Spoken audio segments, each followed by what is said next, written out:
Emma Raducanu is back in action after retiring from her last match. Emma Raducanu has admitted that she must push harder if she wants to finish the season on a high. The British #1 is making her debut at this week's Ningbo Open, just days after she was forced to retire from her first-round match in Wuhan, citing dizziness. Raducanu has made it no secret that her biggest goal is to be seeded in time for January's Australian Open, and she's in a prime position after rising to number 29 in this week's rankings. But there are plenty of extra points to be gained in the last few weeks of the season.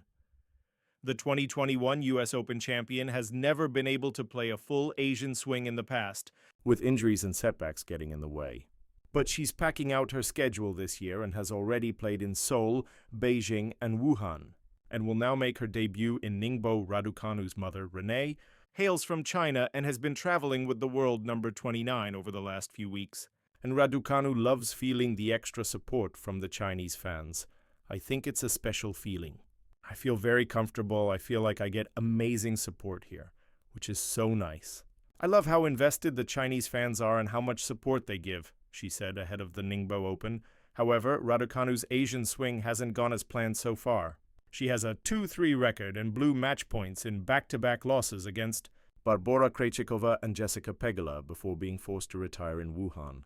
The 22-year-old struggled in the brutal conditions as temperatures reached 32 degrees Celsius and humidity hit 69%.